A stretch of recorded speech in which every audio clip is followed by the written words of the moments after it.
Why do some kids get misdiagnosed with ADHD? Birth month might be a clue. As the number of children diagnosed with has climbed, parents, teachers, doctors and researchers struggle to understand why. A study in the New England Journal of Medicine points to one surprising explanation: elementary school cutoff dates. The youngest kids in a class, those who recently turned 5 before the kindergarten enrollment cutoff date, are more likely to be diagnosed with attention deficit hyperactivity disorder than their older classmates.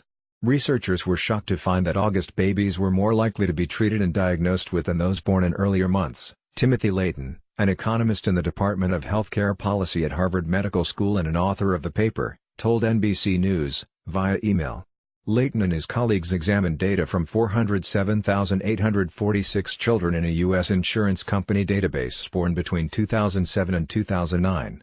The researchers looked at the children through 2015 and focused on ADHD diagnosis based on in-school enrollment cutoff, where children had to be 5 by September 1 to attend kindergarten.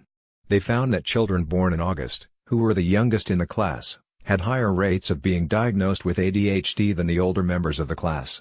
An estimated 6.1 million children, just over 9%, between ages of 2 and 17 in the U.S. have ever had A, according to the Centers for Disease Control and Prevention estimates. But a significant percentage of children may be wrongly labeled, child behavior experts say. Why would birth month make a difference? It could be the maturity level of the child in school, compared to slightly older classmates, suggested David Anderson, Senior Director of the ADHD and Behavior Disorders Center and Director of Programs at the Child Mind Institute. Some of the inattentive or distracting behaviors of ADHD could be aligned with typical behaviors of younger children, said Anderson, who was not involved in the study. What the study is telling us is more of a verification. University of Pittsburgh psychiatrist Kimberly Blair started her career as a school psychologist and saw how a 5-year-old and a 6-year-old acted very differently in school. She understands why teachers sometimes flag younger children as having ADHD.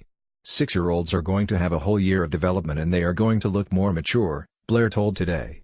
In terms of being able to sit still and follow directions, they are going to look different. Experts have known that developmental differences between younger children can cause people to assume an ADHD diagnosis incorrectly. That is something we have been looking for and guarding against, Ben Fields, a clinical child and adolescent psychologist at Nationwide Children's Hospital in Columbus, told Today.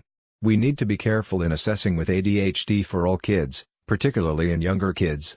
That's one reason the recommends that clinicians offer behavior therapy for children 6. That doesn't mean that parents should avoid treatment until a child is 6. I don't think the message is to delay getting an appointment, Anderson said. If the parent says, he is the youngest in the class and has ADHD, we might not start a medication but instead look at the child's overall trajectory. Anderson also cautions against holding children with August birthdays back in school. We have to be wary with any study like this, Anderson said. We don't want to decide that every kid with a July or August behavior is held back. Fields agreed. Plenty of those kids who are young for kindergarten are fine, he said. I wouldn't make any blanket decisions.